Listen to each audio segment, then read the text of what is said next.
നമസ്കാരം. ടാക്ടിക്സിൻ്റെ മറ്റൊരു പതിപ്പിലേക്ക് സ്വാഗതം.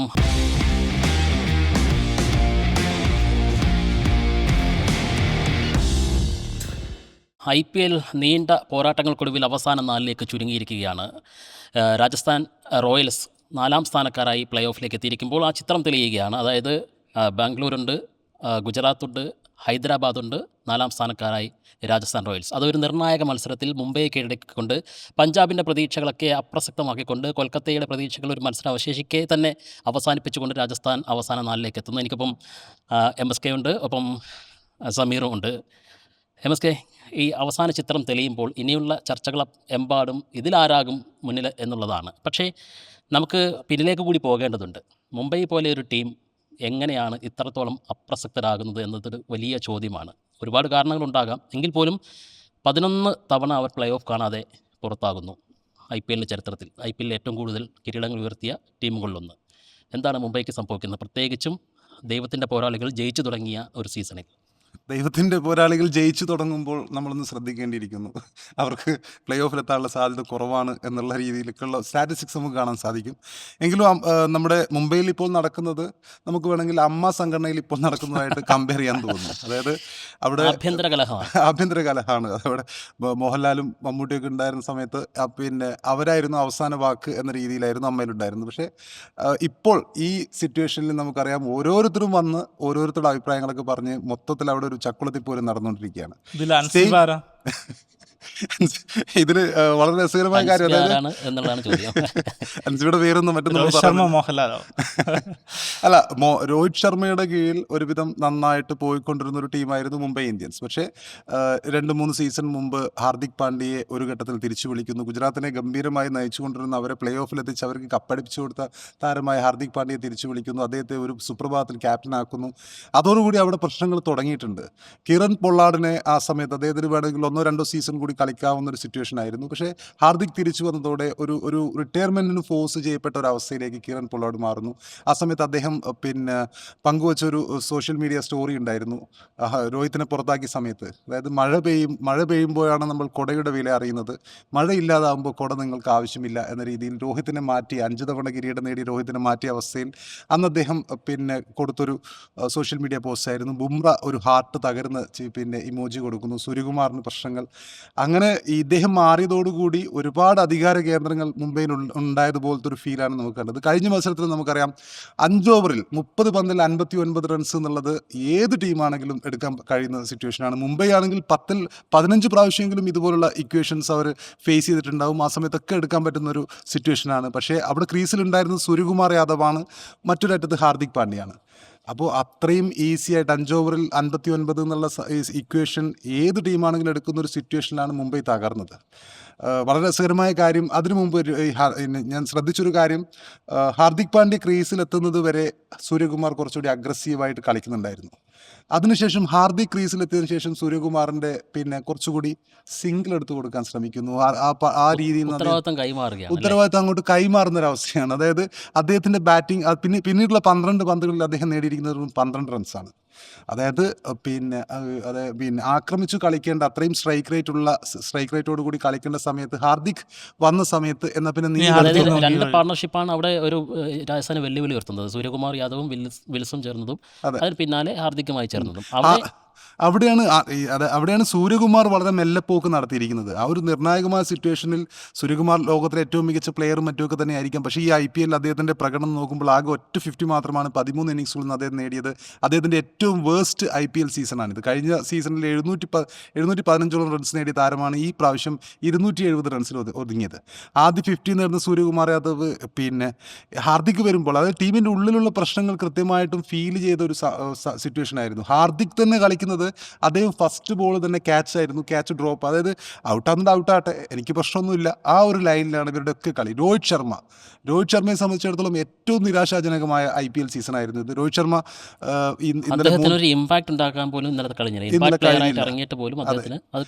ഒന്നും കഴിഞ്ഞില്ല. അത് രോഹിത് ശർമ്മ, ഹാർദിക് പാണ്ഡ്യ, തിലക് വർമ്മ, വേണ്ട സമയത്ത് ഒരാളും കളിക്കാതെ പിന്നെ അവർ അങ്ങോട്ടും ഇങ്ങോട്ടും ഓരോരോ ഘടകങ്ങളാണ്. ആർ ഘടകം, എച്ച് ഘടകം, പിന്നെ സൂര്യ ഘടകം, ആ രീതിയിലാണ് അവരൊക്കെ കളിക്കുന്നത്. അതായത് ഇന്നലത്തെ ഇദ്ദേഹത്തിൻ്റെ കീഴിൽ ഞങ്ങൾ കളിക്കാൻ നിങ്ങൾക്ക് താല്പര്യമില്ല എന്ന രീതിയിൽ ഒരു ക്യാപ്റ്റനെതിരെ മറ്റ് എല്ലാവരും കൂടി ചേർന്നുകൊണ്ട് ഒരു ഗ്യാങ് എന്ന രൂപത്തിലേക്ക് രൂപപ്പെടുകയും അതിനൊപ്പം തന്നെ മറ്റുള്ളവർ എന്നാൽ പിന്നെ ഇദ്ദേഹം തന്നെ നയിക്കട്ടെ എന്ന രീതിയിൽ, ഇദ്ദേഹം തന്നെ ജയിപ്പിക്കട്ടെ എന്ന രീതിയിൽ അങ്ങോട്ട് ബാറ്റൺ കൈമാറുകയും ചെയ്യുന്നൊരു സിറ്റുവേഷനാണ് കഴിഞ്ഞ മത്സരത്തിൽ മുംബൈയെ തീർച്ചയായും തോൽപ്പിച്ചത്.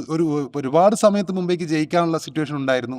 കാരണം ഈസിലി ജയിക്കാവുന്ന ഒരു ഇക്വേഷൻ പോലും ഉണ്ടായിരുന്നു. അതാണ് മുംബൈ കൈവിട്ടത്. സമീർ, ഇന്നലത്തെ മത്സരം നമുക്ക് ഈ രണ്ട് ടീമുകളെ ഒന്ന് താരതമ്യം ചെയ്യാമെന്ന് തോന്നുന്നു. അതായത് മുംബൈ വലിയൊരു ടീമാണ്. അതായത് വലിയ താരങ്ങളെയൊക്കെ ഉൾക്കൊള്ളിച്ചുകൊണ്ട് ഒരു കാലത്ത് റയൽ മാഡ്രിഡ് എന്തായിരുന്നോ കാണിച്ചു വെച്ചത് ആ രീതിയിൽ പകരം ആർക്കും കളിക്കാൻ കഴിയാത്തൊരു സാഹചര്യം അവിടെ ഉണ്ടാകുന്നു എന്നുള്ളതാണ്. നേരെ മറുഭാഗത്ത് രാജസ്ഥാൻ റോയൽസിനെ നോക്കൂ. ഒരു പറ്റം യുവാക്കളുടെ ഒരു സംഘം, അവരെ കൃത്യമായിട്ട് കോർത്തിണക്കാൻ കഴിയുന്ന ഒരു ക്യാപ്റ്റൻ. ഇന്നലത്തെ റയാൻ പരാഗിൻ്റെ ക്യാപ്റ്റൻസി നമ്മൾ എടുത്ത് പറയേണ്ടതുണ്ടെന്ന് തോന്നുന്നു. പ്രത്യേകിച്ച് മറുഭാഗത്ത് ഹാർദിക് പാണ്ഡ്യ എന്നൊരു ക്യാപ്റ്റൻ വിമർശിക്കപ്പെടുമ്പോൾ, റയാൻ പരാഗ് ഇന്നലെ അദ്ദേഹത്തിന് പൂർണ്ണമായും ഫിറ്റ് ആയിരുന്നില്ല. എങ്കിൽ പോലും അദ്ദേഹം ആ ഒരു നിർണായക മത്സരത്തിൽ കളിക്കാൻ വരികയും മുന്നിൽ നിന്ന് നയിക്കുകയും ചെയ്യുന്നു. അദ്ദേഹം റൺസ് എത്ര സ്കോർ ചെയ്തു എന്നുള്ളതല്ല അതിൽ പ്രധാനം, മറിച്ച് നിർണായകമായ തീരുമാനങ്ങൾ കളിയിലെടുക്കുന്നു. അതായത് ഒരു 16-ാം ഓവറിൽ ഈ പറഞ്ഞ രീതിയിൽ ഹാർദിക്കും സൂര്യയും ഒക്കെ തകർത്തരിക്കുന്ന ഒരു ഘട്ടത്തിൽ മത്സരം കൈവിട്ട് പോകാവുന്ന നിലയിൽ അദ്ദേഹം ഒരു ചൂഷണം നടത്തുകയാണ്. അദ്ദേഹം പറയുന്നു അതൊരു ഗാമ്പിൾ ആയിരുന്നില്ല എന്ന് പറയുന്നു. എങ്കിൽ പോലും ജോഫ്ര ആർച്ചറെ അവസാന ഓവറിലേക്ക് വെക്കാതെ അദ്ദേഹത്തെ 16-ാം ഓവറിൽ കൊണ്ടുവരികയും വിക്കറ്റ് എടുക്കുകയും ചെയ്യുന്നൊരു കാഴ്ചയാണ് അവിടെ കണ്ടത്. മാത്രമല്ല ഇന്നലത്തെ കളിയിൽ അദ്ദേഹത്തിൻ്റെ ക്യാപ്റ്റൻസി മറ്റൊരു കാര്യത്തിൽ കൂടി തെളിഞ്ഞു കണ്ടു. അതായത് തുടക്കത്തിലെ തന്നെ പവർ പ്ലേയിൽ തന്നെ 3 ഓവറുകളോളം ജോഫ്ര ആർച്ചറെ കൊണ്ട് എറിയിപ്പിക്കുന്ന ഒരു കാഴ്ചയും കണ്ടു. അതായത് നിർണായകമായിട്ടുള്ള മുൻതൂക്കം, രോഹിത് ശർമ്മയെ അടക്കമുള്ള മുൻതൂക്കം വീഴ്ത്തിക്കൊണ്ട് നേടാൻ കഴിയുന്നുണ്ട്. ഇങ്ങനെ കളിയിൽ ഇമ്പാക്റ്റ് ഉണ്ടാക്കുന്ന ഒരു ക്യാപ്റ്റനായി അദ്ദേഹം മാറുന്നു. മറ്റൊന്നുകൂടിയുണ്ട്, രവീന്ദ്ര ജഡേജയുടെ കാര്യത്തിൽ അദ്ദേഹം പറയുന്നു ഇങ്ങനെയുള്ളൊരു പിച്ചിൽ കൂടുതൽ രണ്ടുപേരും സ്ട്രൈക്ക് എടുക്കുന്നതിന് പകരം ഒരാൾ ആങ്കർ ചെയ്ത് കളിക്കുകയും ആ റോൾ മറ്റൊരാൾക്ക് ഞാൻ MSK പറഞ്ഞതിൻ്റെ ഒരു തുടർച്ചയായിട്ട് പറയുന്നത്. അതായത് മറുഭാഗത്ത് സൂര്യകുമാർ യാദവ് ദൗത്യം ഹാർദിക് പാണ്ഡ്യ ഏൽപ്പിക്കുന്ന ഒരു ഘട്ടത്തിൽ ഇദ്ദേഹം സഹതാരങ്ങളെ പൂർണ്ണമായിട്ടും വിശ്വസിക്കുന്നു എന്നുള്ളൊരു ക്യാപ്റ്റനായി മാറുന്നു. ഇങ്ങനെയൊക്കെ കുറേ കാര്യങ്ങളുണ്ട്. മത്സരം നോക്കുകയാണെങ്കിൽ തീർച്ചയായിട്ടും മികച്ച തുടക്കം തന്നെയായിരുന്നു രാജസ്ഥാൻ റോയൽസ് ഈ സീസണിൻ്റെ തുടക്കത്തിൽ കാഴ്ചവെച്ചത്. തുടർച്ചയായിട്ടുള്ള മത്സരങ്ങൾ ജയിക്കുന്നുണ്ടായിരുന്നു. പക്ഷേ ഇടക്കാലത്തൊന്ന് ഡിപ്പ് ചെയ്ത് പോയെങ്കിലും പിന്നീട് അവർ കയറി വരുന്നു. പ്രത്യേകിച്ചും നിർണായകമായ മത്സരം, ഡു ഓർ ഡൈ മത്സരത്തിൽ അവർ ജയിക്കുന്നു. ഇന്നലത്തെ മത്സരം രാജസ്ഥാനിൽ തന്നെ ആയിരുന്നു. അതെങ്ങനെയാണ് സമീർ നോക്കിക്കാണുന്നത്? ഇന്നലെ എന്ന് പറഞ്ഞാൽ രാജസ്ഥാൻ്റെ മാത്രമല്ല 3 ടീമുകളുടെ പ്ലേ ഓഫ് സാധ്യതകൾ നിർണ്ണയിക്കുന്ന ഒരു മത്സരമായിരുന്നു. പിന്നെ മത്സരത്തിലേക്ക് വരികയാണെങ്കിൽ രാജസ്ഥാൻ അത്ര മികച്ച തുടക്കമൊന്നും അല്ല ലഭിച്ചത്. കാരണം രാജസ്ഥാൻ്റെ എക്കാലത്തെയും അല്ലെങ്കിൽ എല്ലാ മത്സരങ്ങളിലെയും ഹോപ്പ് എന്ന് പറയുന്നത് വൈഭവ് സൂര്യവംശി നൽകുന്ന ഒരു കിടിലൻ തുടക്കമാണ്. അപ്പോൾ വൈഭവ് സൂര്യവംശി പെട്ടെന്ന് മടങ്ങുന്നു. പിന്നീട് കത്തിക്കയറി നിന്നിരുന്ന ജയ്സ്വാൾ പെട്ടെന്ന് മടങ്ങുന്നു. പിന്നീട് ജുറലും ബാക്കിയുള്ളവരൊക്കെ സ്കോർ ചലിപ്പിക്കുന്നുണ്ടെങ്കിലും അത്ര വേഗത്തിലായിരുന്നില്ല സ്കോർ എന്ന് പറയുന്നത്. അങ്ങനെ ഒരു 160-170 ചുരുങ്ങുമെന്ന് വിചാരിക്കുന്ന ഒരു സ്കോറിനെയാണ് ആർച്ചർ വന്ന് ഒരു ക്യാമിയോ കളിച്ചിട്ട് 15 പന്തിൽ 32 റൺസോ എങ്ങാണ്ട്, അഥവാ 3 സിക്സും ഒരു 4ഉം പിറന്നിട്ടുണ്ട്. അങ്ങനെ 200 കടത്തുന്നത്. അപ്പോഴും ഒരു പക്ഷേ മുംബൈക്ക് ജയിക്കാവുന്നൊരു മത്സരമായിരുന്നു. പക്ഷേ ഈ ആർച്ചർ തന്നെയാണ് ആദ്യ ഓവർ എറിയാൻ വരികയും രോഹിത് ശർമ്മയെ 4ാമത്തെ പന്തിൽ പുറത്താക്കി ഒരു വലിയൊരു ബ്രേക്ക് ത്രൂ നൽകുകയും ചെയ്തത്. അപ്പോൾ നമ്മൾ വിചാരിച്ച് ആർച്ചർ ഇനി കുറച്ച് കഴിഞ്ഞിട്ടാണ് വരിക എന്ന് വിചാരിക്കുന്നിടത്താണ് അനുപേട്ടൻ പറഞ്ഞ പോലെ റിയാൻ പരാഗ് ഒരു ചൂതാട്ടത്തിന് മുതിരുന്നത്. അങ്ങനെ നമാൻ ദിറിനെയും പുറത്താക്കിയിട്ടാണ് ആർച്ചർ ആ സ്പെല്ല് അവസാനിപ്പിക്കുന്നത്. പിന്നീട് ഈ 16-ാം ഓവറിലേക്ക് വരുമ്പോൾ അവിടെ വിൽ ജാക്സും ഹാർദിക് പാണ്ഡ്യയും സൂര്യകുമാറൊക്കെ കളിക്കുന്ന സമയത്താണ് വീണ്ടും ആർച്ചർ വന്നിട്ട് ഹാർദിക് പാണ്ഡ്യയെ എടുത്തു പോകുന്നത്. ഒരുപക്ഷെ ഹാർദിക് പാണ്ഡ്യ അവിടെ നിന്നിരുന്നെങ്കിൽ ഇന്നലെ മുംബൈ ജയിക്കാമായിരുന്നു. അപ്പോൾ 4 ഓവറിൽ 17 റൺസൊക്കെ വിട്ടുകൊടുത്തിട്ടാണ് ആർച്ചർ 3 വിക്കറ്റ് നേടുന്നത്. അപ്പോൾ അങ്ങനെ ആർച്ചറിൻ്റെ ഒരു ഇമ്പാക്റ്റ് ഇന്നലത്തെ കളിയിൽ ഉണ്ടായിരുന്നു എന്ന് പറയാം. പിന്നെ റിയാൻ പരാഗിൻ്റെ ക്യാപ്റ്റൻസി എന്ന് പറയുകയാണെങ്കിൽ ഇപ്പോൾ യാഷ് പൂഞ്ച അപ്പോൾ ആൾ താരതമ്യേന ഒരു വളരെ യുവതാരമാണ്. പക്ഷെ ആളൊക്കെ കൃത്യമായിട്ട് ഉപയോഗിച്ച് ബ്രിജേഷ് ശർമ്മയൊക്കെ അത്ര തന്നെ. ഇപ്പോൾ നമ്മൾ പറയുമ്പോൾ ബാക്കിയുള്ള പ്ലേ ഓഫിലെത്തിയ ടീമുകളെ വെച്ച് നോക്കുകയാണെങ്കിൽ ബൗളിങ്ങിൽ അത്ര ഡെപ്ത് ഒന്നും ഇല്ലാത്തൊരു ടീമാണ് രാജസ്ഥാൻ. പക്ഷെ ഉള്ള വിഭവങ്ങൾ ഉപയോഗിച്ച് റിയാൻ പരാഗ് നന്നായി ഉപയോഗിക്കുന്നു. ആ മത്സരത്തെ കൈക്കലാക്കുന്നു എന്ന് വേണമെങ്കിൽ പറയാം. തീർച്ചയായിട്ടും ഈ രണ്ട് ടീമുകളുടെ താരതമ്യം കൂടുതൽ അർഹിക്കുന്നുണ്ട്. എന്നാൽ നമ്മൾ IPL പ്ലേ ഓഫിലേക്ക് വരുമ്പോൾ ഇനിയുള്ള തീവാർന്ന പോരാട്ടങ്ങൾ തന്നെയാണ്. ശേഷിക്കുന്നത് 3 മത്സരങ്ങൾ. ആദ്യ മത്സരം ക്വാളിഫയർ എന്ന് പറയുമ്പോൾ ബംഗളൂരുവും ഗുജറാത്തും തമ്മിലാണ്. രണ്ടാമത്തെ എലിമിനേറ്റർ എന്ന് പറയുമ്പോൾ ഈ പറയുന്ന ഹൈദരാബാദും രാജസ്ഥാൻ റോയൽസും തമ്മിലാണ്. എങ്ങനെയാണ് അവിടെ ഒരു സാധ്യത തെളിയുന്നത്? ഈ 4 ടീമുകളെ ഏതെങ്കിലും ഒരു ഘട്ടത്തിൽ ഈ ഫൈനൽ ഫോറായിട്ട് MSK കണ്ടിരുന്നോ? സീസണിൻ്റെ തുടക്കത്തിലോ അല്ലെങ്കിൽ പുരോഗമിക്കുമ്പോഴോ? രാജസ്ഥാനെ ഞാൻ കണ്ടിരുന്നില്ല. രാജസ്ഥാനെയും പിന്നെ SRH, ഇതിൽ രാജസ്ഥാന് മാത്രമാണ് ഫൈനൽ ഫോറിലെത്താൻ സാധ്യതയില്ലാത്ത ടീം എന്ന രീതിയിൽ കണക്കാക്കിയിരുന്നത്. കാരണം ഓൾറെഡി അവരുടെ സഞ്ജു സാംസൺ ക്യാപ്റ്റൻസി മാറിക്കൊണ്ട് അവർക്ക് വലിയൊരു ഹ്യൂജ് ലോസാണ് ഈ സീസണിൻ്റെ തുടക്കം മുതൽ ഉണ്ടായിരിക്കുന്നത്. അപ്പം രാജസ്ഥാനെ സംബന്ധിച്ചിടത്തോളം അവർ പ്ലേ ഓഫിലേക്ക് എത്തി എന്നുള്ളത് വലിയൊരു നേട്ടം തന്നെയാണ്. കാരണം ഒരു പുതിയ ക്യാപ്റ്റൻ്റെ കീഴിൽ നമ്മൾ തുടക്കത്തിലേ പറഞ്ഞിരുന്നു, റയാൻ പരാഗ് ഒരു ക്യാപ്റ്റൻസി മെറ്റീരിയലാണ് എന്ന രീതിയിൽ നമ്മൾ പറഞ്ഞിരുന്നു. അപ്പോൾ അതേതാണ്ട് ശരിയായ രൂപത്തിൽ തന്നെയാണ് അദ്ദേഹത്തിൻ്റെ ക്യാപ്റ്റൻസി. എങ്കിൽ കൂടിയും കഴിഞ്ഞ മത്സരത്തിലും ഇവരുടെ ബോളിങ്ങിൽ കൃത്യമായ ചേഞ്ചുകൾ വരുത്താൻ സാധിച്ചെങ്കിലും ബാറ്റിങ്ങിൽ ബാറ്റിംഗ് ഓർഡറിൽ ഒരുപാട് പിഴവുകൾ രാജസ്ഥാൻ വരുത്തിയിട്ടുണ്ട്. ഇപ്പം ദസുൻ ഷനഗയെ നേരത്തെ ഇറക്കുന്നു. ജോഫ്ര ആർച്ചർ കഴിഞ്ഞിട്ടാണ് അവരുടെ ശുഭൻ ദൂബയും അതുപോലെ തന്നെ രവീന്ദ്ര ജഡേജയൊക്കെ വരുന്നത്. ജോഫ്ര ആർച്ചർ കളിയിൽ ഇമ്പാക്റ്റ് ഉണ്ടാക്കി. അത് ഇമ്പാക്റ്റ് ഉണ്ടാക്കിയിരുന്നില്ലെങ്കിൽ അത് ബാക്ക് ഫയർ ചെയ്യുമായിരുന്നു. കാരണം അങ്ങനെയുള്ള തീരുമാനം. മാത്രമല്ല അവരുടെ ബാറ്റിംഗ് ദസുൻ ഷനഗ റിയാൻ പരാഗ് കഴിഞ്ഞിട്ടാണ് ഇറങ്ങുന്നത്. അത് കഴിഞ്ഞിട്ട് ഡൊണോവൻ ഫെരേരിയൊക്കെ അത്യാവശ്യം നന്നായിട്ട്, അതായത് റിയാൻ പരാഗ് ഇറങ്ങിക്കഴിഞ്ഞതിന് ശേഷം ഔട്ടായതിനു ശേഷം ഇറങ്ങേണ്ട ഒരു താരമായിരുന്നു നമ്മുടെ ഫെരേരിയ 1-2 മത്സരം കളി ജയിപ്പിച്ച താരമാണ്. അപ്പം അവിടെ ഒരു ചൂതാട്ടം ഷനഗെ ഇറക്കിയിട്ട് നടത്തുന്നുണ്ട്. അതിനുശേഷം ജോഫ്ര ആർച്ചർ, ശുഭൻ ദുബെ എന്ന് പറയുമ്പോൾ കഴിഞ്ഞ മത്സരങ്ങളിലൊക്കെ അത്യാവശ്യം നന്നായിട്ട് ഇമ്പാക്ട് സബ്ബായിട്ട് ഉപയോഗിക്കപ്പെട്ട താരമാണ്. അദ്ദേഹത്തിന് മുമ്പാണ് ജോഫ്ര ആർച്ചർ ഇറങ്ങുന്നത്. കഴിഞ്ഞ മത്സരത്തിൽ ഇത് വിജയിച്ചു എന്നതിൽ നമുക്ക് വിജയിച്ചത് കൊണ്ട് മാത്രം, ഒരുപക്ഷെ അത് വിജയിച്ചില്ലായിരുന്നെങ്കിൽ, ജോഫ്ര ആർച്ചറുടെ ആ ക്യാമിയോ ഇല്ലായിരുന്നെങ്കിൽ ഒരുപക്ഷെ അദ്ദേഹത്തെ ബാക്ക് ഫെയർ ചെയ്യേണ്ട ഒരു തീരുമാനമായിരുന്നു. പിന്നെ റിയാൻ പരാഗ് അദ്ദേഹത്തിൻ്റെ ക്യാപ്റ്റൻസിക്കൊപ്പം തന്നെ അദ്ദേഹത്തിൻ്റെ ആറ്റിറ്റ്യൂഡും ഒരുപാട് ചർച്ചാ വിഷയമാവുന്ന ഒരു സീസണാണ്. അദ്ദേഹം നമ്മുടെ ഇലക്ട്രിക് സിഗരറ്റ് വലിച്ചതിൻ്റെ പുറത്തും, അതുമാത്രമല്ല ഗ്രൗണ്ടിൽ അദ്ദേഹത്തിൻ്റെ ചില ജസ്റ്ററുകളും ഗ്രൗണ്ടിലെ യുവതാരങ്ങൾക്ക് അതായത് അദ്ദേഹത്തിൻ്റെ ഒരു ചില ഘട്ടങ്ങളിൽ അദ്ദേഹത്തിൻ്റെ മുഖഭാവം തന്നെ കാണുമ്പോൾ നമുക്ക് എന്താണ് എന്നുള്ള രൂപത്തിൽ നമുക്ക് സംശയം തോന്നുന്ന രീതിയിലുള്ള ചിലരെ എന്താ പറയുക, ക്യാപ്റ്റൻ എന്ന രീതിയിൽ കുറച്ചുകൂടി കാമാവാനുള്ളൊരു അവസരം അദ്ദേഹത്തിനുണ്ട്. അപ്പോൾ അത് അദ്ദേഹം സംഘക്കരയിൽ നിന്നും മറ്റുമൊക്കെ പഠിക്കേണ്ട ഒരു അവസരമാണ്. അദ്ദേഹത്തിൻ്റെ കരിയറിൻ്റെ ഒരു ക്യാപ്റ്റൻസി കരിയറിൻ്റെ ഏറ്റവും തുടക്ക ഘട്ടമാണ്. അപ്പോൾ ഈ ഒരു ഘട്ടത്തിൽ നമുക്കറിയാം, ഇങ്ങനെ ആറ്റിറ്റ്യൂഡും ഇങ്ങനെ ഇതേ രീതിയിൽ പെർഫോമൻസ് കാഴ്ചവെച്ച് പിന്നീട് എവിടെ എത്താതെ പോയ ഒരുപാട് പേർ അദ്ദേഹത്തിൻ്റെ മുൻഗാമികളായിട്ടുണ്ട്. ഈവൻ നമ്മുടെ രണ്ടാമത്തെ ടീമിൽ, ഡൽഹി ടീമിൽ തന്നെ ഉണ്ട് പൃഥ്വി ഷാ എന്നുള്ള താരം. അപ്പം ഒറ്റ മത്സരം പോലും കളിക്കാൻ കഴിഞ്ഞിട്ടില്ല. അതിന് മുമ്പത്തെ മത്സരങ്ങളിലൊക്കെ അദ്ദേഹത്തിന് ഈ ഗ്രൗണ്ടിന് പുറത്തെ വാർത്തകളിൽ അധികം ഇടം പിടിക്കാതെ ഗ്രൗണ്ടിലെ പെർഫോമൻസിൽ ശ്രദ്ധിക്കുന്ന ഒരു ക്യാപ്റ്റനായി റിയാൻ പരാഗ് മാറട്ടെ എന്ന് നമുക്ക് ആശംസിക്കാം. നമ്മുടെ മുരുകൻ കാട്ടാക്കടയുടെ കവിത പോലെ, ദീപനാളം കണ്ടുപാറും പ്രാണികൾ പോകെ ചിറകുവെന്തു കരിഞ്ഞു മണ്ണിലടിഞ്ഞിടല്ലുണ്ണി എന്ന് അദ്ദേഹം പറയുന്നുണ്ട്. അതായത് അതിന്റെ അർത്ഥം വിശദീകരിച്ചാലും ആരാധകർക്ക് എല്ലാവർക്കും കവിത അറിയണമെന്നില്ല. അല്ല, ദീപനാളം കണ്ടുപാറും പ്രാണികൾ പോലെ, അതായത് പ്രാണികൾ ഈ ആകർഷിക്കപ്പെടുന്ന പോലെ ആ സമയത്ത് ചിറകുവെന്തു കരിഞ്ഞു മണ്ണിലടിഞ്ഞിടല്ലുണ്ണി. ബാധകമാക്കുന്ന ഒരു കവിതയാണ്. അപ്പൊ അതാണ് അതിന്റെ ഒരു വസ്തുത. അപ്പൊ ഞാൻ ഈ ടീമിനെ മാത്രമാണ് പ്ലേ ഓഫിലേക്ക് പ്രതീക്ഷിക്കാതിരുന്നത്. എങ്കിൽ കൂടിയും അവരെത്തി. അപ്പം അവരെ സംബന്ധിച്ചിടത്തോളം ഇതൊരു വലിയൊരു അച്ചീവ്മെന്റ് ആണ്. അവർ കൂടുതലും ഈ ടൂർണമെന്റിൽ റിലേ ചെയ്തിരിക്കുന്നത് വൈഭവ് സൂര്യവംശിയിലും അതുപോലെ തന്നെ ധ്രുവ് ജുറേൽ, അവർ ഈ ബാറ്റർമാരാണ്. വൈഭവ് സൂര്യവംശിയാണ് കൂടുതലും.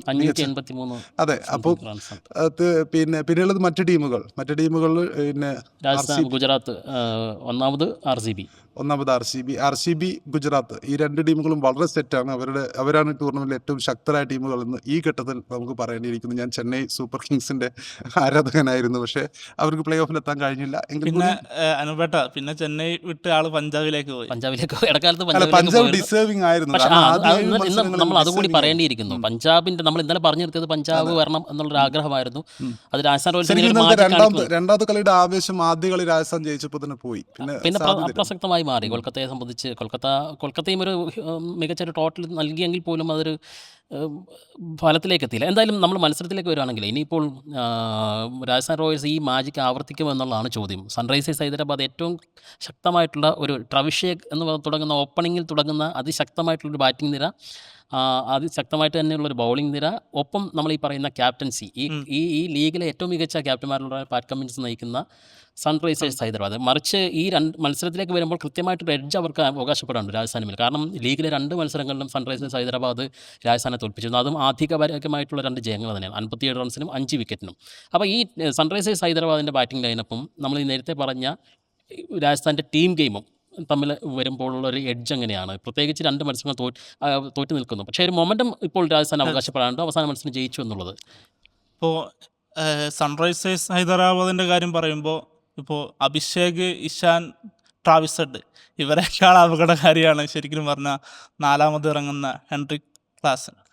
അത് ഈ സീസണിൽ 4ാമതായി ഇറങ്ങുന്ന ഒരാളാണ് ഇപ്പോൾ ഓറഞ്ച് ക്യാപ്പ് പോരാട്ടത്തിൽ 3ാമതായിട്ട് നിൽക്കുന്നത്. ആവറേജ് 50ആണ്, 600 കടന്നു. അപ്പോൾ വളരെ ശക്തമായ ഒരു ലൈനപ്പാണ് സൺറൈസേഴ്സ് ഹൈദരാബാദിന് ബാറ്റിങ്ങിലുള്ളത്. അത് കഴിഞ്ഞാലും താരങ്ങളുണ്ട്. ബൗളിങ്ങിലേക്കാണെങ്കിൽ ഈ സീസൺ തുടങ്ങുന്ന സമയത്ത് എല്ലാവരും പറഞ്ഞിരുന്നത് സൺറൈസേഴ്സ് ഹൈദരാബാദിൻ്റെ ബൗളിംഗ് ഡെപ്ത് ഇല്ലായ്മയെ കുറിച്ചായിരുന്നു.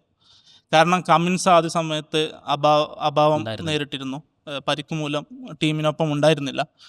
പക്ഷേ SRH അത് വളരെ കൃത്യമായിട്ട് അത് മാനേജ് ചെയ്തു എന്ന് വേണമെങ്കിൽ പറയാം. ഇപ്പോൾ സാക്കിബ് ഹുസൈൻ ആണെങ്കിലും, ഇടയ്ക്ക് വന്ന പ്രഫുൽ ഹിംഗെ ആണെങ്കിലും, ഇഷാൻ മലിംഗ ആണെങ്കിലും എല്ലാവരും കൂടിയിട്ട് നല്ല ഇമ്പാക്റ്റ് ഉണ്ടാക്കുന്നുണ്ട്.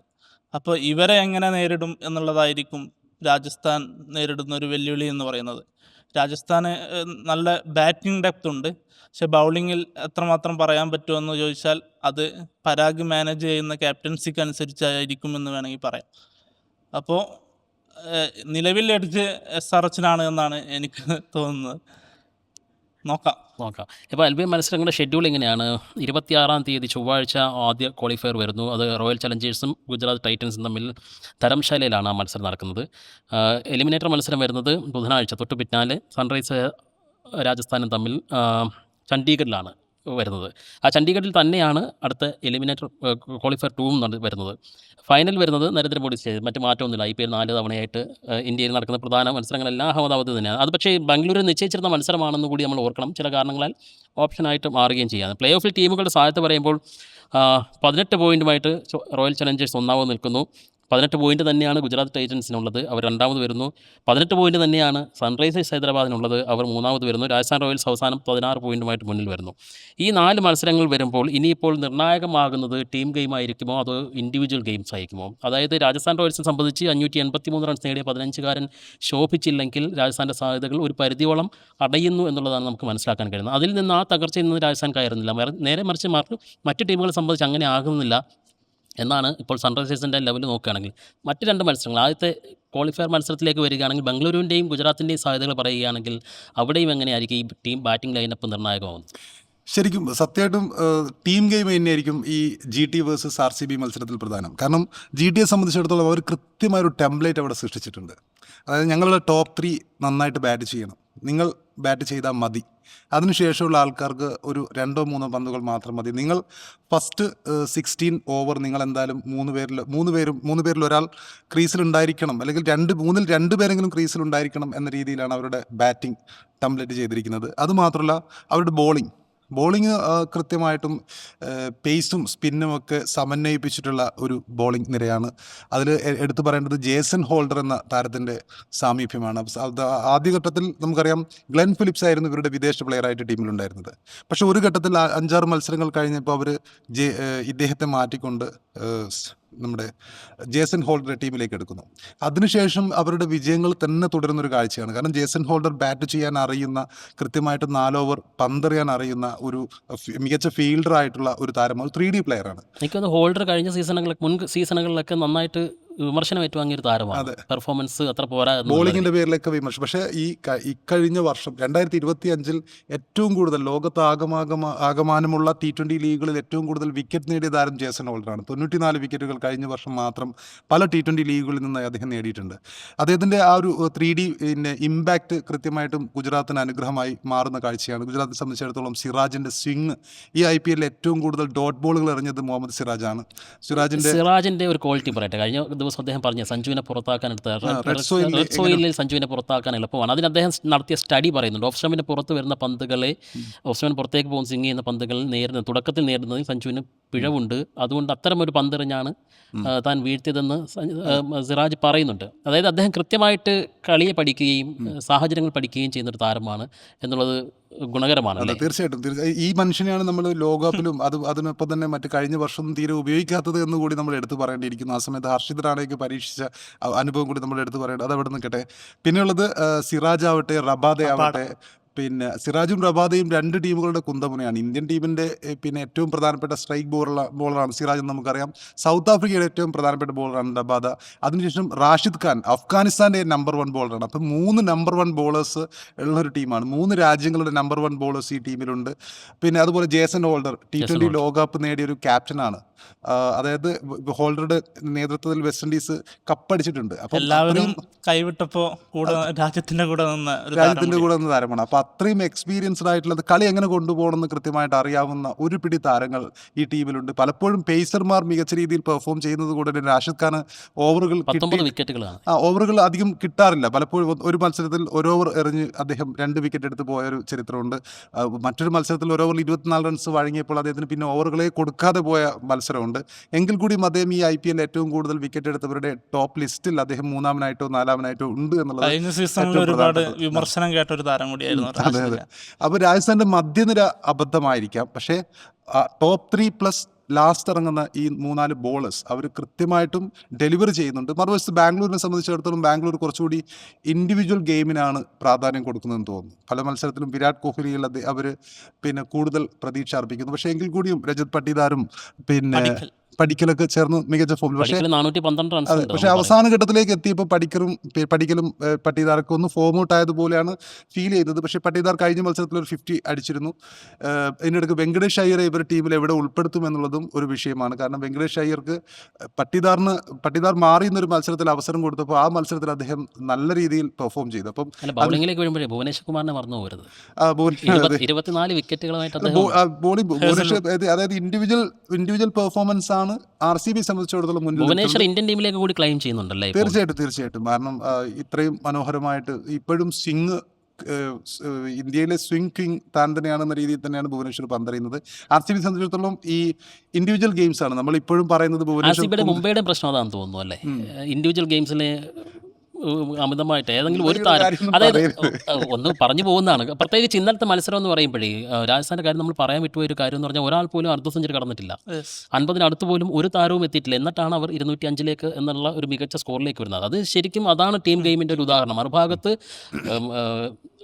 സൂര്യകുമാർ യാദവ് 60 റൺസ് അടിക്കുന്നുണ്ട്, പാണ്ഡ്യ കളിക്കുന്നുണ്ട്, നമ്മൾ വിൽജാക്സ് കളിക്കുന്നുണ്ട്. നമ്മൾ ഈ പറഞ്ഞ കൂട്ടത്തിലൊന്നും മറന്നു പോകരുതാത്തൊരു താരമുണ്ട്. ഗുജറാത്ത് ടൈറ്റൻസിന്റെ സായി സുദർശനെ കുറിച്ച് പറയുന്നില്ല നമ്മൾ. 638 റൺസ് അദ്ദേഹം അടിച്ചു കൂട്ടി. 5 മത്സരങ്ങളിൽ 50 അടിക്കുന്നു. അതായത് ഒന്ന് ആലോചിച്ച് നോക്കൂ. ഫസ്റ്റ് ഉള്ളത് സായി സുദർശൻ ഓറഞ്ച് ക്യാപ് ലിസ്റ്റിൽ, പിന്നെ ഉള്ളത് ഗില്ലും 616 റൺസ് ഉണ്ട്. പിന്നെ ആദ്യ പത്തില് ബട്ട്ലർ ഉണ്ട്. ഈ 3 താരങ്ങൾ അങ്ങനെ ഒരു ബാറ്റിംഗ് സംബന്ധിച്ചിടത്തോളം ഒരു ഡിസാസ്ട്രസ് ആയിട്ടുള്ള ഒരു വർഷത്തിന് ശേഷമാണ്. കാരണം അദ്ദേഹത്തിന് ഈ അന്താരാഷ്ട്ര തലത്തിൽ മികച്ച രീതിയിൽ T20 വേൾഡ് കപ്പിലെ അട്ടർ ഫ്ലോപ്പ്. അതിനുശേഷം ഇവിടത്തേക്ക് വന്നപ്പോൾ അദ്ദേഹം ആ ടീമിന്റെ ഗെയിമിനനുസരിച്ച് ഹെയ്ഡൻ എന്നുള്ള കോച്ച് ഇവർക്ക് നൽകിയിരിക്കുന്ന നിർദ്ദേശം ഇതായിരിക്കണം. അതായത് നിങ്ങളാണ് ടോപ്പ് 3 എന്തായാലും ഒരു 16-18 ഓവർ ക്രീസിലുണ്ടായിരിക്കണം, അതിൽ ഒരാളെങ്കിലും ക്രീസിലുണ്ടായിരിക്കണം എന്നുള്ള നിർദ്ദേശമായിരിക്കും. അതവർ കൃത്യമായിട്ട് പാലിക്കുന്നുണ്ട്. മറ്റുള്ളവർക്ക് അത് ഒരു രസകരമായ ട്രോൾ ഉണ്ടായിരുന്നു. മധ്യനിരയൊക്കെ സ്ട്രോങ് കുറവല്ലേ, അപ്പം നിങ്ങൾക്ക് കുറച്ചുകൂടി നല്ല താരങ്ങളെ ഹിറ്റേഴ്സിനും മറ്റുമൊക്കെ വിളിക്കാമായിരുന്നില്ലേ എന്ന് ചോദിക്കുമ്പോൾ അതിന് ഇവർ ബാറ്റ് ചെയ്ത് തീരണ്ടേ എന്ന രീതിയിൽ നെഹ്റ അങ്ങോട്ട് പറയുന്നൊരു ട്രോളൊക്കെ ഉണ്ടായിരുന്നു. പക്ഷേ നമ്മള് പല സമയത്ത് ഇവരെ സ്ട്രൈക്ക് റേറ്റിനെ കുറിച്ച് പറയാറുണ്ട്. പക്ഷെ അവര് വളരെ അധികം മെച്ചപ്പെട്ടിട്ടുണ്ട്. 150-160 മേലെയാണ് ഇപ്പോൾ സായി സുദർശൻ ആണെങ്കിലും ഗില്ലാണെങ്കിലും ബാറ്റ് ചെയ്യുന്നത്. അത്രയും കാര്യങ്ങൾ പറഞ്ഞുകൊണ്ട് ചോദിക്കട്ടെ, നമ്മൾ ഈ തുടക്കത്തിൽ എപ്പോഴും പറയുന്ന ഒരു കാര്യമുണ്ടായിരുന്നു, IPL മത്സരങ്ങൾ ആദ്യ പവർ പ്ലേയിൽ തന്നെ നിർണ്ണയിക്കപ്പെടുന്നു എന്നുള്ളൊരു കാര്യം നമ്മൾ സൂചിപ്പിക്കുന്നുണ്ടായിരുന്നു. അതിനൊരു കാരണം ഇത്തരം ബാറ്റർമാരുടെ സ്ഥിരമായിട്ടുള്ള പ്രകടനങ്ങൾ തന്നെയാണോ, അതോ ആ IPL ഫാക്ടർ തന്നെയായിരിക്കുമോ ഈ അവസാന മത്സരങ്ങളിലും നിർണായകമാവുക? എന്തായിരിക്കും ഒരു ക്രൂഷ്യൽ ഘടകമാവുക IPL പ്ലേ ഓഫ് മത്സരങ്ങളെ സംബന്ധിച്ച്? പവർ പ്ലേയിൽ തന്നെ നിർണ്ണയിക്കപ്പെടുന്ന ഒരുപാട് മാച്ചുകൾ നമ്മൾ കണ്ടിട്ടുണ്ട്. പക്ഷേ ഈ IPLനെ സംബന്ധിച്ചിടത്തോളം പവർ പ്ലേയിൽ വൈഭവ് സൂര്യവംശി തകർത്തടിച്ച ചില മത്സരങ്ങൾ പവർ പ്ലേയിൽ ഒരുപാട് റൺസ് നേടിയിട്ടുണ്ട്. പക്ഷേ പിന്നീട് ഈ ഒരു 250 മുകളിൽ പോകുമെന്ന് ഉദ്ദേശിക്കപ്പെട്ട സ്കോറുകൾ പലപ്പോഴും ഒരു 200-ൻ്റെ അടുത്ത് വെച്ചുകൊണ്ട് എതിർ ടീം പിന്നെ ബോളിംഗ് ടീം പിടിച്ചിരിക്കുന്ന ഒരു സിറ്റുവേഷൻ നമ്മൾ കണ്ടിട്ടുണ്ട്. അപ്പോൾ ഇവിടെ നിർണായകമാവുക പവർ പ്ലേയിലെ സ്കോറുകൾ മാത്രമല്ല, അതിനുശേഷം ഉള്ള അല്ലെങ്കിൽ ടീമിൻ്റെ മിഡ് ഓവറുകൾ എങ്ങനെ പിന്നെ അവർ ബാറ്റ് ചെയ്യുന്നു, അതായത് ഡെത്ത് ഓവറുകൾ എങ്ങനെ ബാറ്റ് ചെയ്യുന്നു, അതുകൂടി നിർണായകമാണ്. പവർ പ്ലേ മാത്രമാണെന്ന് പറയാൻ കഴിയില്ല. കാരണം അങ്ങനെയാണെങ്കിൽ രാജസ്ഥാൻ ഒരുവിധം വൈഭവ് എല്ലാ കളിച്ച കളികളും മത്സരങ്ങളൊക്കെ ജയിക്കേണ്ടതായിരുന്നു. പക്ഷെ പിന്നീട് അതായത് എനിക്കൊന്ന് സൺറൈസേഴ്സ് ഹൈദരാബാദിൽ വന്ന നേരത്തെ സമീറൊക്കെ സൂചിപ്പിച്ച 2 ബോളേഴ്സ് ഉണ്ട്, പ്രഫുൽ ഹിംഗയും അതുപോലെ തന്നെ സാക്കിബും. ഒരുപക്ഷെ ഈ IPLലെ എമേർജിംഗ് പ്ലെയർ ഓഫ് ദ ലിസ്റ്റിൽ വരുന്ന ഒരു താരമാണ് സാക്കിബ്. അദ്ദേഹം പിന്നെ അദ്ദേഹത്തിന് അവസരം കിട്ടിയതിന് ശേഷമുള്ള അദ്ദേഹം എറിയാറുള്ള ഓവറുകൾ ഒരു മിഡ് ഓവറുകളും 10 ഓവറിന് ശേഷമുള്ള ഓവറുകളാണ്. ആ സമയത്തൊക്കെ കൃത്യമായിട്ടും സ്ലോ ബോളുകൾ എറിഞ്ഞുകൊണ്ട് ഇഷാൻ മലിംഗ, സൺറൈസേഴ്സ് ഹൈദരാബാദിന്റെ കുതിപ്പിന്റെ കാരണം ഇഷാൻ മലിംഗ പറയാം. ഒരിക്കലും അതെ അവരുടെ ബോളിംഗ് തന്നെയാണ്. അവർ കൃത്യമായിട്ടും സ്ലോ ബോളുകൾ എറിഞ്ഞുകൊണ്ട് 19 വിക്കറ്റുകൾ. അതെ, സ്ലോ ബോളുകൾ കൃത്യമായി എറിയുന്ന ബോളേഴ്സ് ഒരുവിധം ടീമുകളിലൊക്കെ ഉണ്ടായി വരുന്നുണ്ട്. ഇത് ഏറ്റവും കൂടുതലുള്ളത് ഈ ടീമിലാണ്. 3 പേരും സ്ലോ ബോളുകൾ എറിയുന്ന ആളുകളാണ്. കമ്മിൻസ് പോലും സ്ലോ ബോളുകൾ ഈയിടെയായിട്ട് കുറച്ച് കൂടുതൽ പരീക്ഷിക്കുന്നുണ്ട്. അപ്പം സൺറൈസേഴ്സിനെ സംബന്ധിച്ചിടത്തോളം ഈ സ്ലോ അതിൽ ബോൾ ഈ റബാഡയുടെയും ആർച്ചറിൻ്റെയും ഒക്കെ സാന്നിധ്യം ഒരു ഇൻഫ്ലുവൻസ് ഉണ്ടാക്കുന്നുണ്ടോ? എങ്കിടി. ഇവരൊക്കെ എങ്കിടിയുടെ സാന്നിധ്യം, കാരണം ഇവരൊക്കെയാണല്ലോ സ്ലോ ബോളുകളുടെ ആശാന്മാർ എന്ന് പറയുന്നത്. അപ്പോൾ അവരുടെ ടീമിലുണ്ടാകുമ്പോൾ സ്വാഭാവികമായിട്ടും യുവതാരങ്ങളിലേക്ക് ആ ഒരു ടെൻഡൻസി ഉണ്ടാവാൻ സാധ്യതയില്ലേ? തീർച്ചയായിട്ടും അത് അവർ പിന്നെ ഇപ്പോൾ കമ്മിൻസിനെ പോലുള്ള ഒരു ക്യാപ്റ്റൻ എന്നുള്ളത് തീർച്ചയായിട്ടും ലോക ക്രിക്കറ്റിൽ അത്രയും എക്സ്പീരിയൻസ്ഡ് ആയിട്ടുള്ള ഒരു ക്യാപ്റ്റനാണ്. സാക്കിബ് ഹുസൈൻ്റെ സ്ലോ ബോളുകളൊക്കെ അദ്ദേഹം അത്രയും ആഘോഷിക്കുന്നതും ആ വിക്കറ്റ് കിട്ടുമ്പോൾ ഒരുപക്ഷെ ഇവരെക്കാൾ ആഘോഷിക്കുന്നത് കമ്മിൻസ് ആണെന്ന് നമ്മൾ പലപ്പോഴും സാക്കിബ് റെക്കോർഡ് ഇട്ടിട്ടുണ്ട്. 10 മത്സരങ്ങളിൽ തുടർച്ചയായിട്ട് വിക്കറ്റ് നേടിയ താരം കൂടിയാണ്. അപ്പം ഞാൻ പറയുന്നത് ഇത്രയേ ഉള്ളൂ. പിന്നെ തുടക്കത്തിലെ ബ്ലാസ്റ്റ് അല്ല, പലപ്പോഴും പവർ പ്ലേയിലെ ബ്ലാസ്റ്റുകളല്ല ഈ ടൂർണമെന്റിലെ മത്സരങ്ങൾ നിർണ്ണയിക്കുന്നത്. മധ്യ ഓവറുകളിൽ ഈ എതിർ ബോളർമാർ എത്ര രീതിയിൽ എങ്ങനെ സ്ലോ ബോളുകൾ എറിയുന്നു എന്നതും ഒരു ഘടകമാണ്. അത് പ്രധാനപ്പെട്ട ഒരു കാര്യമാണ്. എന്തായാലും നമുക്ക് അവസാനിപ്പിക്കാമെന്ന് തോന്നുന്നു. പക്ഷേ സമീർ, ഇന്നലത്തെ ഒരു മത്സരത്തിൽ നിർണായകമായിട്ടുള്ളൊരു നഷ്ടം സൂചിപ്പിക്കാനുണ്ട്. കൊൽക്കത്ത ഇന്നലെ മത്സരം യാതൊരു പ്രസക്തിയുമില്ലായിരുന്നു. പക്ഷേ അവിടെ കുൽദീപ് യാദവിന് ഒരു ഹാട്രിക് നഷ്ടമാകുന്ന ഒരു കാഴ്ച ഇന്നലെ അദ്ദേഹത്തിന് കണ്ടു. ഒരു ഘട്ടത്തിൽ അവർ നിർണായകമായിട്ടുള്ളൊരു ഇതായിരുന്നെങ്കിൽ പോലും 2 വിക്കറ്റ്, അതായത് അദ്ദേഹം പുറത്താക്കുന്നത് രഹാനെ 63 റൺസുമായി തിളങ്ങി നിൽക്കുന്ന രഹാനെ പുറത്താക്കി ഒരു തിരിച്ചുവരവിന് അവസരമുണ്ടാക്കുന്നു. മറ്റൊന്ന് റിങ്കു സിംഗ് തൊട്ടടുത്ത പന്തിൽ തന്നെ പുറത്താക്കുന്നു. പിന്നീട് വിക്കറ്റ് കീപ്പർ ഒരു ക്യാച്ച് വിട്ടതുകൊണ്ട് മാത്രമാണ് അദ്ദേഹത്തിന് ഒരു നഷ്ടമുണ്ടാകുന്നത്. കൊൽക്കത്തയെക്കുറിച്ച് കൂടി പറഞ്ഞു നിർത്താമെന്ന് തോന്നുന്നു ഇന്നത്തെ, കാരണം 2 ചാമ്പ്യന്മാരായിട്ടുള്ള ഒരു ടീമാണ്. കൊൽക്കത്തയുടെ പ്രകടനം എങ്ങനെയുണ്ടായിരുന്നു? കൊൽക്കത്തയുടെ പ്രകടനം ഈ രാജസ്ഥാൻ സീസണിൽ ഒന്നടങ്കം നോക്കുകയാണെങ്കിൽ കൊൽക്കത്തയുടെ പ്രകടനം സീസണിൽ ഒന്നടങ്കം നോക്കുകയാണെങ്കിൽ ഭയങ്കര പ്രോമിസിങ് ആണ്. കാരണം ആദ്യ 6 മത്സരങ്ങളിൽ ഒരു ജയം പോലും ഇല്ലാത്ത ടീമായിരുന്നു കൊൽക്കത്ത. പിന്നീടുള്ള 8 മത്സരങ്ങളിൽ അവർക്ക് 6 മത്സരം വിജയിക്കാനായി എന്ന് പറയുന്നു. കൊൽക്കത്തയ്ക്ക് ആദ്യ പോയിന്റ് സമ്മാനിച്ചത് പഞ്ചാബുമായുള്ള മായ കളിച്ച മത്സരമാണ്. ശരിക്കും പറഞ്ഞാൽ ആ മത്സരമായിരിക്കും ഈ സീസണിൽ ഈ പ്ലേ ഓഫ് ചിത്രം നിർണ്ണയിക്കുന്നതിൽ പ്രധാന ഘടകമായിട്ടുള്ളത്. പഞ്ചാബിനും പ്രശ്നം ആ ഒരു പോയിന്റാണ് നഷ്ടമായത്. കൊൽക്കത്തക്കും അതാണ് പ്രശ്നം പറ്റിയത്. കൊൽക്കത്തയുടെ പ്രശ്നം, കൊൽക്കത്ത നല്ല പ്രകടനമാണ് കാഴ്ചവെച്ചിട്ടുള്ളത്. ഈ രഹാന എന്ന് പറയുന്ന ഒരു ക്യാപ്റ്റൻസിയുടെ പ്രശ്നം പല സമയത്തും നിയലിച്ചു നിന്നിട്ടുണ്ടായിരുന്നു. പാണ്ഡെ അവർ നന്നായിട്ട് ഉപയോഗിച്ചില്ല. ആദ്യം മുതൽ തന്നെ ഓപ്പണിങ്ങിൽ പരീക്ഷിച്ചിരുന്നെങ്കിൽ ഒരുപക്ഷെ ഇതല്ലായിരിക്കും റിസൾട്ട് എന്നാണ് പറയുന്നത്. ഒരുപക്ഷെ അടുത്ത സീസണിൽ കൊൽക്കത്ത മറ്റൊരു ക്യാപ്റ്റനിലേക്ക് മാറാൻ സാധ്യതയുണ്ട്.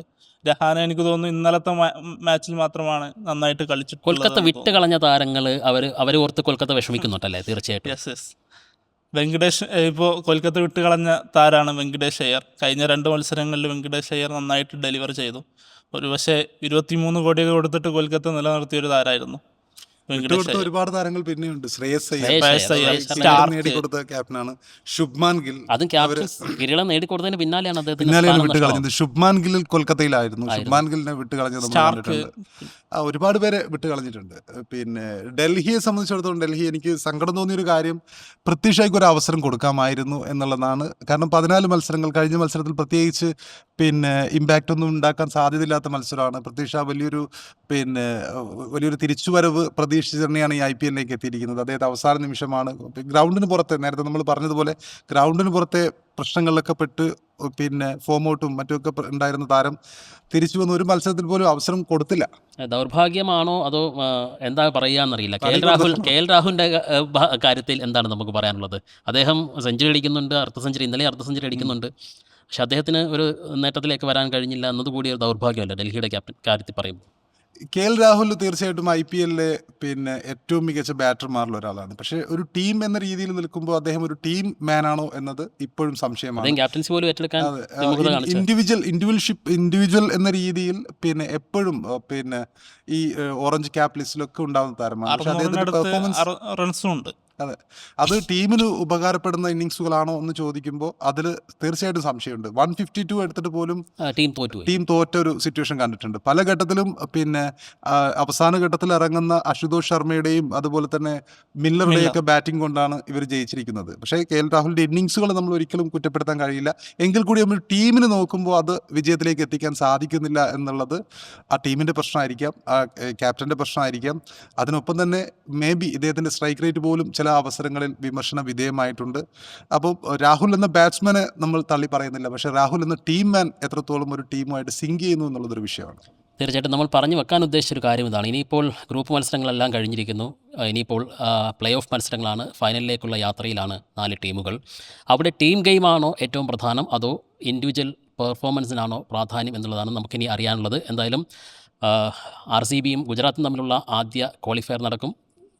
തൊട്ടു പിന്നാലെ ഹൈദരാബാദും രാജസ്ഥാൻ റോയൽസും തമ്മിലുള്ള എലിമിനേറ്റർ മത്സരം നടക്കും. അതിനുശേഷം ഫൈനലും ഉണ്ടാകും. തീർച്ചയായും ആ ആവേശത്തിലേക്ക് നമുക്ക് മടങ്ങിയെത്താം മറ്റൊരു എപ്പിസോഡിലെ. നമസ്കാരം.